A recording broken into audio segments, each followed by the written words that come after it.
Na verdade é uma confirmação, né, do que a gente está fazendo, né, e as atitudes do quilombo, né, que também ele tem uma parte assim, com sinceridade, né, e no caso das pessoas ser gravada, uma coisa e tal, é uma grande coisa, muito ótima para a gente, né, que está assim sempre na luta, né, do dia a dia, buscando, né, aquilo o máximo possível, né.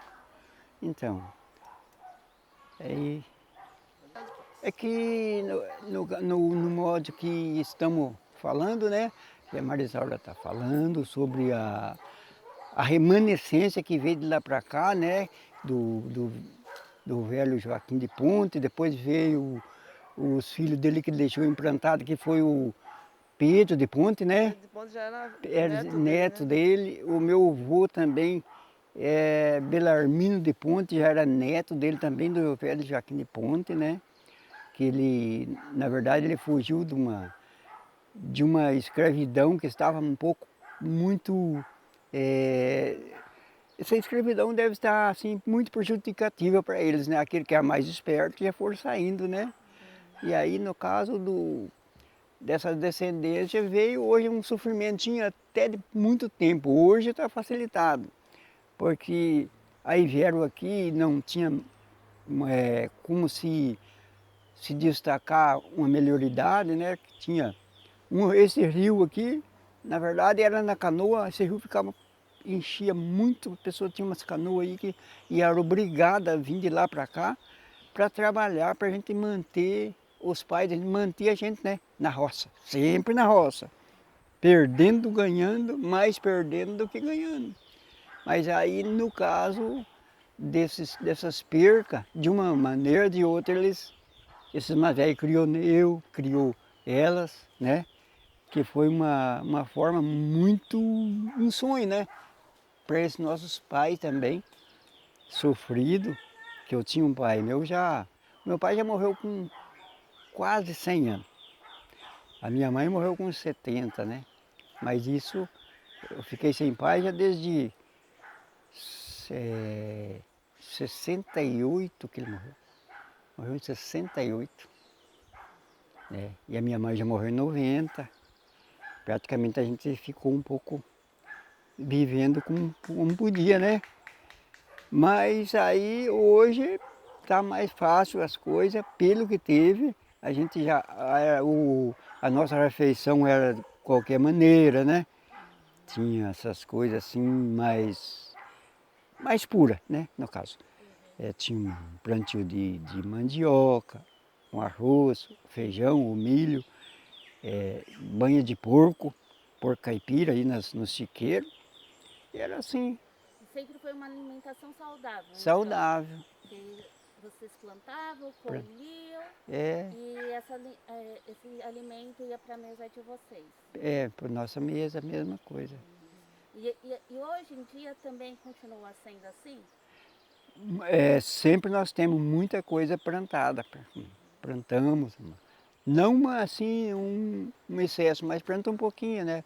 Para comer, às vezes até para servir para outra pessoa, que às vezes não, a condição é mais pouco, né?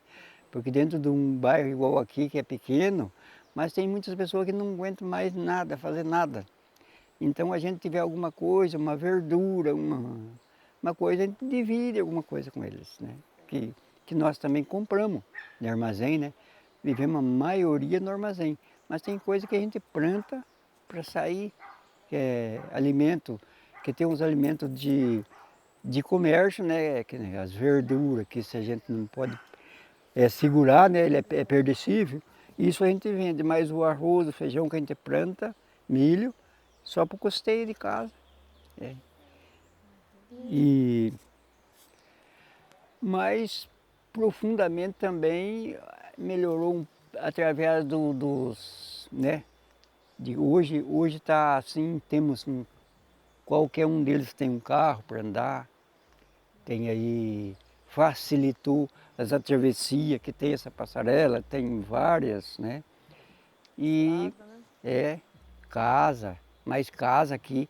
Era casinha de barro e um fogãozinho de lenha de qualquer jeito, fumaçando dentro de casa, que todo mundo tava, não tinha uma saída, né? Não existia, para falar a verdade, nem aquilo que é mais fácil hoje, o chaminé, né? Não existia nas casas. Era tomar banho de chaleira d'água, Não tinha luz elétrica na não tinha época, luz né? elétrica. Agora com essas transformações, com essa evolução, É, hoje, graças a Deus, já chegou a luz elétrica, a né? luz elétrica. Então, eu quero fazer uma colocação a respeito da nossa comunidade que está aqui hoje, né? Ainda permanece aqui, graças a Deus, É. mas é um símbolo assim de muita resistência. Já começa lá no passado, lá com Joaquim Marcel de Pontes, porque assim, é uma resistência dele. Ele viu que não estava bom, ele precisava melhorar. E ele saiu, ele fugiu mesmo, porque ele precisava melhorar a vida dele. Ele queria constituir família, ter filhos, mas ele não queria ter filhos para viver no sofrimento. Então ele saiu, ele fugiu e a mata dentro escapou né, dos seus senhores e veio parar aqui. Em 1806 ainda nós já temos uma escritura manuscrita que relata aí a história dele, né? Mas na escritura relata a compra desse terreno que ele comprou, né? É manuscrito. É até interessante porque quem escreveria naquela época, né? Esse Reginaldo que vendeu esse pedacinho de terreno para ele, que é o nome que nós temos aqui no bairro, que ainda que não deixou para nós nem uma família, né? Reginaldo, ele só passou por aqui. Então não sei qual que era a ideia dele, mas ele passou por aqui, fez um barraquinho, e esse barraquinho ele vendeu para Joaquim Marcel de Pontes através de uma escritura manuscrita. Era uma pessoa que já conhecia a leitura escrita, dominava a leitura escrita, e passou esse documento para Joaquim Maciel, certamente por algumas moedas de ouro, né, que certamente ele tenha saído com ela nessa época, né? Então, conseguido ganhar nessa época. Então, a gente percebe que a resistência, a gente acaba hoje ainda, é muito vista a questão do preconceito, né, racial, é muito sofrido. Parece que não, dá a impressão que está tudo muito como dizer, maquiado, né? É, E as pessoas, mas ainda existe, a gente ainda sofre isso, esteja em qualquer função que a gente vai exercer.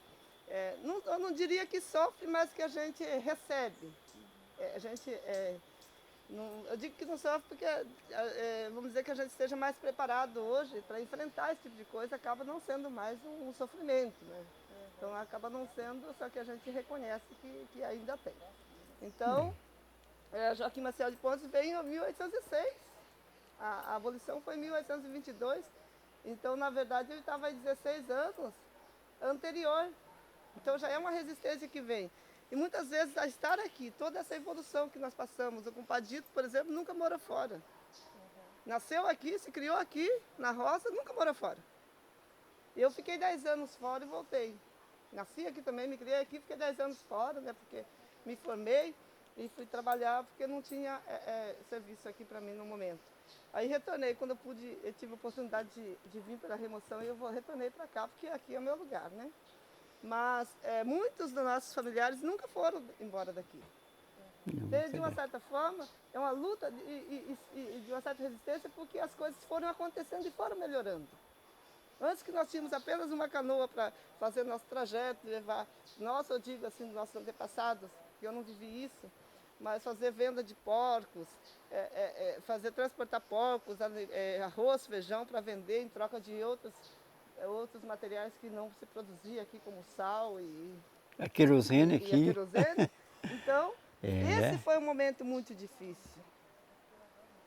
Aí ele foi evoluindo. Hoje nós temos a estrada, temos essa ponte que a gente precisa muito, eu tenho lutado muito para melhorar aqui, para ter família para cá, mas infelizmente o poder público não tem essa visão que a gente tem, que tem aqui para cá nós temos crianças em idade escolar, pessoas que moram aqui e que às vezes chovendo, né, não conseguem passar, né, para ir para a escola e tudo mais, infelizmente tem essa questão. Mas coisas que não é tão ruim como foi outrora, né? Então já melhorou bastante. A alimentação, o que produz, tem algumas coisas que produz aqui, tem outras que não produz, que a gente tem condição de comprar. É. E tem o acesso à compra. Que antes também não tinha acesso. Você vê, tinha que viajar não sei quanto tempo de canoa aí para poder comprar um sal, poder comprar uma querosene. Então, quer dizer, houve muita evolução, graças a Deus, né? E estamos aqui, né? Resistentes, assim, nesse sentido resistente, porque estamos cada vez lutando para a melhora. Então eu faço uma referência lá na história de Joaquim Maciel, que ele estava numa situação bastante crítica da vida dele, e ele achou que não estava bom, então ele tentou melhorar, né? Ele não fez nada, diria assim, ilegal. Ele simplesmente saiu para buscar a melhora para a vida dele e para os seus descendentes, que posteriormente ele teria, né? Aí formou aqui, através dele, as comunidades Pedra Preta, que ele teve filho que foi para lá, teve todos os filhos aqui. Mas desses caras foi casando, foram para Pedra Preta, foram para Ribeirão Grande, Cedro, e formou-se outras comunidades aqui existentes aqui na Barra do Turvo. Então, para nós é um grande orgulho estarmos aqui, nesse cantinho nosso, que foi com muita luta que alguém veio. É. Assim, depois de Joaquim Maciel de Pontes, quantos os filhos dele não sofreram para manter isso aqui? Quantos os netos dele não sofreram para manter aqui? Quantos os bisnetos, né? Não manteram, não sofreram assim, não lutaram para poder estar aqui. E aqui deixou para nós isso aqui, né? Às vezes, tem gente que acha que até que eu sou um pouquinho meio prepotente, mas eu acho que a luta, a gente não pode deixar, né? A gente sofre preconceito, eu digo para vocês que eu sofro preconceito, às vezes não sofro, não quero dizer que sofro, mas sou passiva, né? Disso. Porque a gente vê que tem, mas já estamos, vamos dizer, de certa forma, preparados, sabe que já vem muito tempo. E graças a Deus, a nossa criançada que está vindo agora, eu sou professora, eu percebo que as crianças que estão vindo, eles já estão melhores em relação a isso. Preconceito é de pessoas assim, tipo, da idade de 40, 50 anos, tudo questão de formação e questão de cultura, né? Então, porque nós, ninguém nasce para ser... conhecimento, E o né? conhecimento vai mudando. Então, as crianças hoje de 10, 12 anos, eles já têm aceitação boa, melhor. Eu sinto isso, que a criançada tem aceitação quanto à questão da deficiência, quanto à questão da raça, de cor. A criançada tem, porque os pais deles já preparou já melhor, né? Então, é questão de cultura, conhecimento, desenvolvimento, eu vejo desta forma, né? Então, infelizmente, às vezes a gente sente que tem ainda, mas acredito que vai melhorar.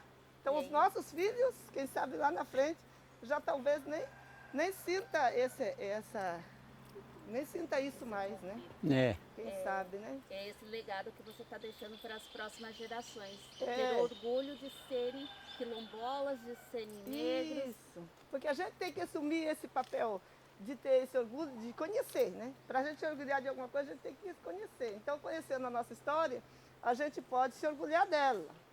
Porque não foi fácil. E a história de luta, ela é bonita. Porque nós não viemos aqui para receber tudo assim, né?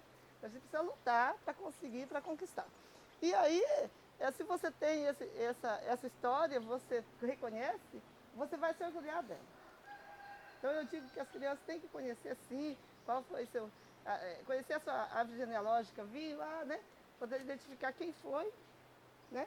Os seus avós, bisavós, até pelo menos a terceira geração. É importante que a criança tenha esse conhecimento para poder valorizar. Valorizar, por exemplo, a agricultura familiar. Hoje a agricultura familiar vai na mesa, na merenda escolar. Então, quer dizer, a criança, poxa vida, é daqui que está saindo lá, alface, né? Couve, está lá na mesa, é lá do sítio do meu pai. Foi plantado, fui eu que reguei lá. Né? Então, isso tudo é muito bom para a criança, né? Então, para nós, em contexto até da comunidade, né? Então, são essas coisas, eu acho que a gente continua lutando e quer também passar para as crianças, para as pessoas, até essa segurança, né?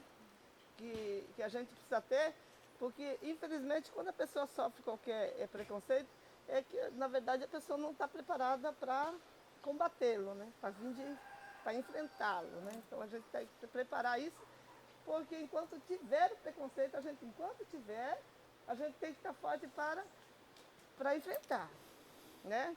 E às vezes as pessoas vão, como eu disse, aceitam o preconceito como entrave na vida dele. A gente não pode aceitar o preconceito como entrave, a gente tem que ir além dele e buscar a sua melhoria. Então a gente tem que ir além dele, apesar dele, a gente tem que ir. Fazer dele simplesmente aí, talvez até uma escada. Né? Verdade. É isso aí. É que o preconceito na juventude de hoje, né? Eles têm que entender que a gente, quando está de maior idade, já estamos sabendo que o que aconteceu com os passados foi uma coisa muito pior. Muito pior. Muito pior o preconceito. Se existisse preconceito assim, publicado, eles eram uns coitados que é perigoso até eles fazer alguma coisa, né? Mas hoje a gente tem que fazer como se tivesse numa luta espiritual. A gente tem que se examinar a gente, si próprio. Porque o preconceito também ele existe, mas aquelas pessoas que têm preconceito com a gente, ele vai acabar entendendo que a gente também está vivendo, às vezes, não é assim uma latifundiário, riqueza, essas coisas, mas está tranquilo. Está tranquilo, entra, sai onde quer, Aprender a respeitar. né? Respeitado. Talvez a gente, com a nossa capacidade de quilombo, nós podemos receber alguma coisa boa, como vem mesmo, né? Não vou falar que não vem, temos condição de aparecer e para nós aproveitar daquilo. E até aquelas pessoas que fazem tipo de preconceito, mas será? Mas meu Deus do céu, nesse ponto também eu queria ser quilombo. Né? Né, comadre Marisol? Que aqui vem algumas coisas aqui que nós ficamos, até mesmo nós ficamos orgulhosos por causa daqueles que vêm com nós aqui, né? Aqui no nosso bairro, eu queria até complementar, que eu acho muito interessante falar disso, até dessa questão da resistência, dessa luta, com toda, né, a nossa luta. Aqui no nosso bairro, que agora nós temos estrada, e que nós temos, que antigamente era muito difícil estudar.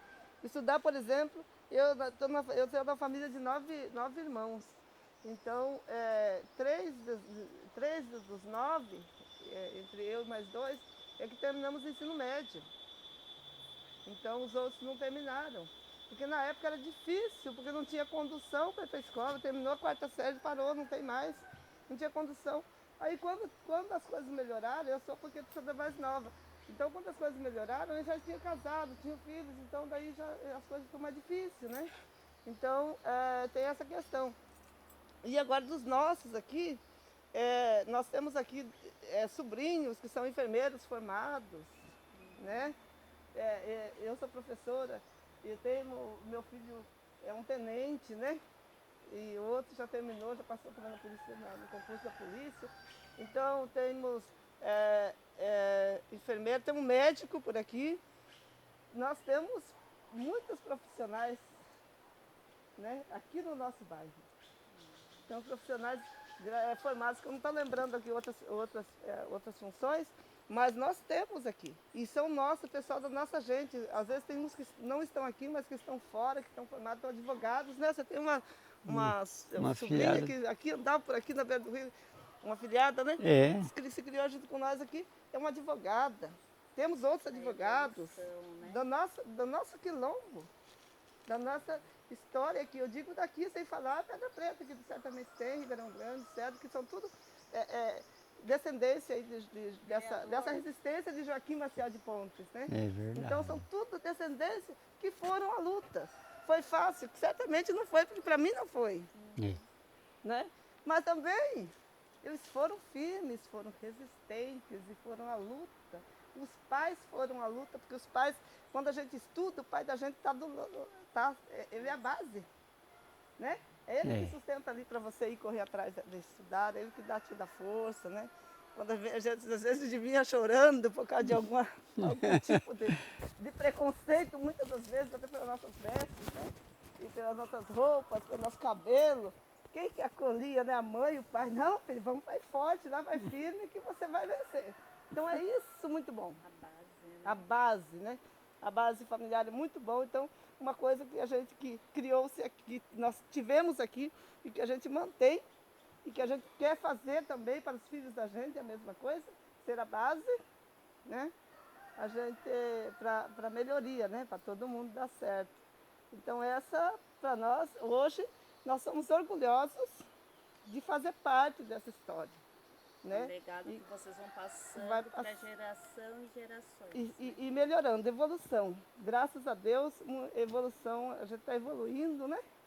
E a história dos nossos antepassados não foi fácil. A nossa não está assim, aquela coisa muito fácil. Certamente dos nossos filhos está melhor, né? Hoje eu fico pensando das coisas que eu tinha que fazer, que eu achava que meu pai falava assim, nossa, vocês estão tendo a vida de boa, porque, né? Nós passamos por isso.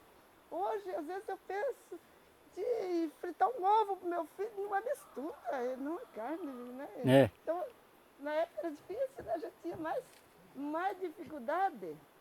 E as coisas, roupa, nossa, a gente não tinha nem roupa. A roupa era comprada de Né? corte de fazenda para fazer, levar a costureira. Uma vez por ano, né? Tinha umas 3 costureiras aí Uma vez por ano. fazendo umas roupas de olha lá pano, ainda. né? Olha lá. Olha lá, uma vez por ano.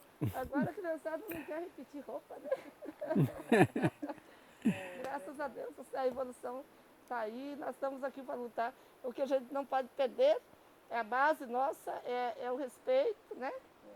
A respeito e pedir muito a Deus, sabedoria, discernimento para lidar com as pessoas, porque agora tem bastante gente também, né? Eu, enquanto líder comunitário, eu peço muito a Deus para me dar assim, muita sabedoria, discernimento, porque a gente erra bastante, somos seres humanos, para poder, discernimento para poder escolher a melhor forma de tratar as pessoas, né? Que estão, porque eu estou ao lado de muita gente, então eu preciso ter bastante força de Deus para me dar sabedoria para poder tratar as pessoas da melhor forma possível, né? Você falou da fé, aí a gente percebeu que lá na frente tem uma igreja, né? Uhum. A gente gostaria de ir lá conhecer a igreja, né? Uhum. Também Os quilombolas são pessoas de muita fé. Essa igreja é um símbolo de resistência e luta, pois a primeira construção foi feita pelos primeiros moradores do quilombo. Marisaura, nos fala um pouco mais da nossa igreja. Então, essa igreja foi construída assim que Joaquim Maciel de Pontes esteve aqui e constituiu família. Ele achou necessário também que estivesse um espaço, um momento para rezar, de reza, de oração, no final do tempo de trabalho. E nesses tempos, ele ainda não tinha condição de construir igreja. Ele fazia suas orações na casa, na sua casa de pau a pique, na sua própria casa. Casa de pau a pique, onde morava com sua família, vinham os vizinhos e ele fazia oração. Passando o tempo, a comunidade foi percebendo a necessidade de ter um espaço maior. E aí fizeram da casa, aumentaram um pouco a casa e continuou sendo um espaço da igreja. Morava ainda, mas ainda tinha um salãozinho junto com a casa para a igreja. Aí, aos tempos, ele faleceu e os filhos mantiveram a reza dentro dessa casa ainda dele, essa casa dele. Passando os tempos, eles conseguiram fazer depois desta casa a própria igreja. Transformou-se em igreja a própria casa. E aí, depois disso, teve várias adaptações, mudança. Por último, foi tombada, na verdade, a casa e construída essa igreja, mas aí nesse mesmo espaço aqui, no mesmo terreno. Então, mas ela sofreu várias alterações antes, né? Aumentando, adequando. E aí, por último, foi tombado, infelizmente, né? Deveríamos ter mantido essa cultura, né? E essa maneira de fazer, né? Mas infelizmente foi tombado e foi construída aí a igreja maior, né? Que a gente poderia até ter construído em outro espaço, né? A igreja não é mantido essa casa de pau a pique aqui para representar, para a gente poder estar contando a história. E essa igreja, vocês sempre foram cristãos. Sempre. Vocês nunca cultuaram o culto africano como o candomblé e a umbanda, né? Não. E da onde vem a fé, a adoração pelo Santo Bom Jesus? Então, a partir do momento que os cultos que eram feitos era junto com o padre, quando o padre começou a vir para cá, aí começou a levar as pessoas para Iguape, né, fazer visitas em Iguape, na igreja de Iguape, e aí colocou o nome, porque até então não tinha, toda a igreja, não era definido para a igreja que ela tinha que ter um padroeiro. Então foi assim ao longo dessa evolução que a igreja tem o padroeiro. Então o que as pessoas mais cultuavam é ir lá em Iguape, né? Ver o Bom Jesus de Iguape. Então aí preferiu que essa igreja ficasse como Bom Jesus. Mas as pessoas cultuam cultos com outros santos, outros, né? São Gonçalo, Nossa Senhora Aparecida. Então as pessoas são todos devotos desses outros santos também. Só que ficou decidido, né? Um comum acordo que aqui seria de Bom Jesus. Nossa igreja seria de Bom Jesus. E a imagem é desde a primeira construção da igreja? Desde a primeira, não, ainda não. Não. Aí depois, passados os tempos, depois que constitui igreja mesmo, né? Aí sim, aí começou. A imagem desde quando teve que ter definir um padroeiro. Aí tem a imagem. E quantos anos tem essa imagem? Tem mais de 100 anos. 100 anos. E o sino também é um símbolo de resistência, né? O sino, na verdade, eu vejo de forma que até hoje a gente nem toca mais o sino, mas é muito, muito difícil tocar o sino. Ele é para nós hoje quando falece uma pessoa, né? É para avisar a vizinhança. Então, ou quando tem o dia mesmo, o padroeiro, que a gente faz na procissão, né? Usa o sino.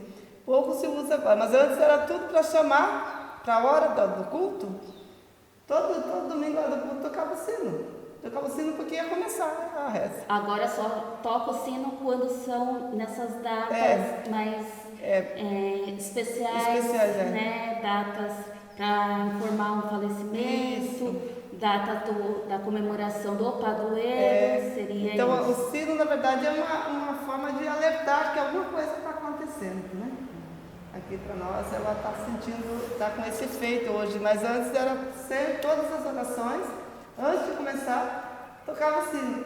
Até porque talvez com a mudança foi colocado o sino lá em cima, daí a pessoa tem que subir lá para tocar o sino. E tudo isso, antes o sino era aqui já, na frente, já muito próximo, porque é tudo muito baixinho, pequenininha a igreja, né?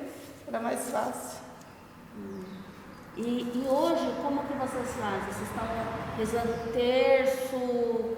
Vocês têm a missa todos os domingos? A missa aqui é de 15 em 15 dias.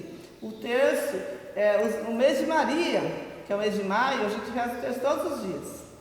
E na semana da festa do Bom Jesus também reza o terço todos os dias. São 7 dias seguidos. A missa é 15 dias e todos domingos nós fazemos o culto. Celebração do culto aqui às 9 horas, todo domingo. Todos os domingos.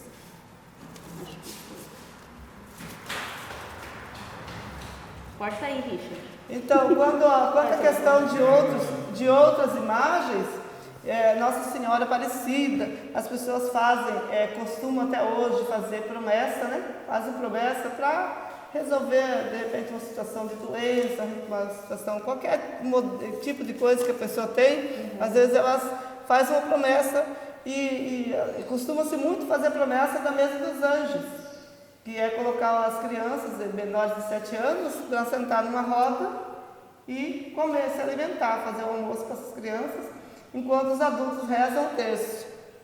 Depois, terminado o terço, os adultos também se alimentam, né? E fazem a festa daí. Mas essa é uma maneira de pagar a promessa aí a Nossa Senhora Aparecida. E a São Gonçalo também a gente cultua bastante, o pessoal faz a promessa a São Gonçalo sobre a questão da romaria. Faz pedido a São Gonçalo e depois eles cumprem a promessa da dança da romaria, chamada dança São Gonçalo, né? Então aí tem essa maneira também que dependendo da quantidade de volta, né? Tem as voltas da romaria, demora de 1 hora cada volta, onde o casal, quem quer, tem que ter pelo menos assim, uns 10 casais dançando, né? Para poder ir um altarzinho de São Gonçalo, é bem assim legal. Essas coisas ainda acontecem aqui. Aí tinha antes bastante as cantigas das almas, né? Encomendação das almas, tinha bastante. Meu pai fazia muito, toda vez que falecia pessoas aqui ao nosso redor, eu ia com ele, já tinha família, eu ia com ele, e ele cantava a noite inteira e homenagem ali àquela pessoa que estava se despedindo e a família, né? Cantava a noite inteira, né? Então a gente também cantava. Então minha mãe ainda hoje ela canta. Agora a gente não tem ido, mas por conta até da pandemia, mas quando tem algum velório de alguém que a gente sabe que é católico, a gente ainda canta excelências, né? São excelências, são chamadas. A gente canta as excelências todas ali, mas não é igual que era antigamente, né? Enquanto antigamente era até assim muito... porque tinha muita gente que sabia, né? Tinha mais pessoas que sabiam, né? Hoje a gente canta, mas são menos pessoas que conhecem isso, né? Então, que fazem parte, né? Foi a transformação, a né? transformação, a evolução. Porque para mudar os costumes, né? Porque na verdade antigamente, eu digo antigamente porque é meio ruim porque sou jovem ainda, mas assim, quando falecia a pessoa a gente tinha que lavar o defunto, né? O cadáver a gente ia lavar, tinha que lavar, preparar a mortalha, né?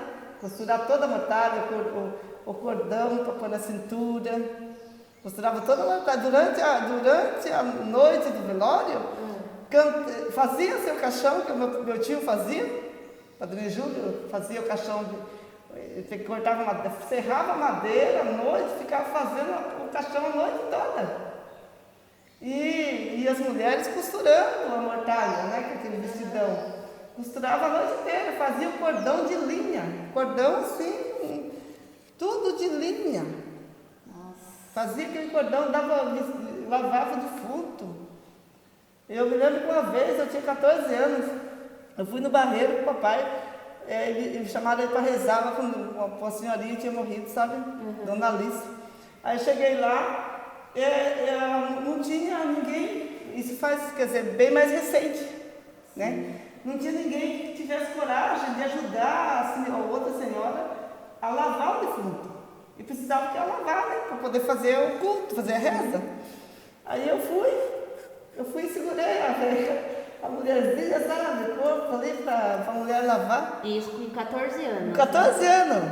Eu fico pensando, puxa vida, são coisas assim que ficaram meio estranhas, porque, né?